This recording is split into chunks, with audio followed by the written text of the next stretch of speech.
Hello student, आज हम लोग मेनिंजाइटिस पे असाइनमेंट लिखना सीखेंगे और आप इस असाइनमेंट से आप नोट्स भी बना सकते हैं इजीली। और सबसे पहले मेनिंजाइटिस का डेफिनेशन लिखिए डिटेल में जैसा यहाँ पे लिखा हुआ है।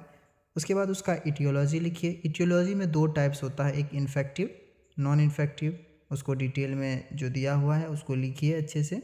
फिर उसका रिस्क फैक्टर लिखिए, जो रिस्क फैक्टर है उसका क्या रिस्क फैक्टर हो सकता है।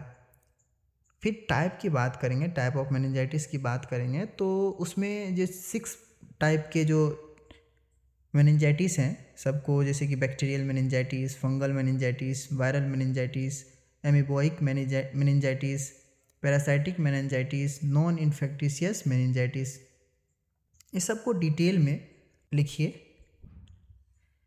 सबसे पहले नंबर दीजिए फर्स्ट, फिर बैक्टीरियल मेनिंजाइटिस उसके 1-2 पॉइंट उसमें लिखिए। फिर फंगल मेनिंजाइटिस, फिर उसके बारे में थोड़ा सा लिखिए। फिर वायरल मेनिंजाइटिस, फिर उसमें भी लिखिए। फिर एमीबोइक मेनिंजाइटिस आता है। फिर उसके बाद पैरासाइटिक मेनिंजाइटिस आता है। फिर नॉन इन्फेक्टिशियस मेनिंजाइटिस आता है। तो आप थोड़ा थोड़ा डिटेल में इसको लिख दीजिए ताकि इनकम्प्लीट ना लगे। फिर उसका साइन एंड सिम्टम्स की बात करेंगे। साइन एंड सिम्टम्स लिखिए, जैसे कि high temperature, cold hand and feet, vomiting, confusion, breathing quickly, muscles and joint pain होता है। तो ये सब साइन एंड सिम्टम्स हैं, आप इनको लिखिए। उसके बाद उसका पैथोफिजियोलॉजी लिखिए। पैथोफिजियोलॉजी में बात करेंगे हम लोग, जैसे bacteria enter into the blood stream. जैसे बैक्टीरिया है, बैक्टीरिया कहीं से आपके ब्लड स्ट्रीम में एंटर किया, फिर वो कहाँ चला जाएगा, म्यूकोसल सरफेस में चला गया, या बोले तो म्यूकोसल कैविटी में चला जाएगा। फिर वो जो नॉर्मल बैरियर होता है हम लोग का इम्यूनिटी का, उसको क्या कर देगा, वो ब्रेक कर देगा। फिर वो ब्रेन तक क्या हो जाएगा, पहुंच जाएगा। फिर वो सेरेब्रल स्पाइनल फ्लूइड में जाकर के प्रोलिफरेट करेगा।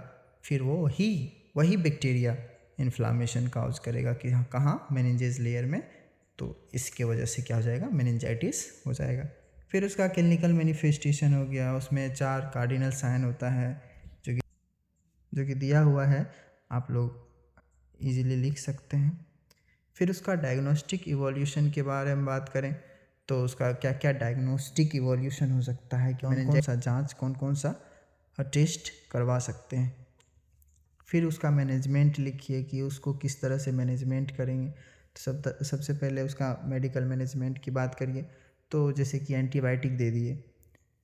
एंटीबायोटिक में जैसे सेफ्ट्रियाजोन हो गया, वैंकोमाइसिन हो गया, एम्पिरिसिलिन हो गया।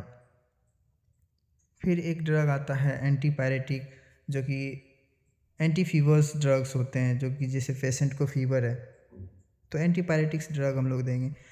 फिर एंटी एमेटिक्स ड्रग्स देंगे, जो कि एंटी वोमिटिंग ड्रग्स होता है, नोजिया हो रहा है, वोमिटिंग हो रहा है उनको, तो एंटी एमेटिक्स ड्रग हम लोग देंगे। डायजेपैम दे देते हैं, जो कि कंट्रोल करता है सीजर को। एक मैनिनटोल दे देंगे, जो कि ट्रीटमेंट करता है सेरेब्रल एडिमा को, जो इन्फ्लामेशन हो गया है मेनिंजेस लेयर में, उसको ट्रीटमेंट करने का मेडिसिन हो गया मैनिनटोल।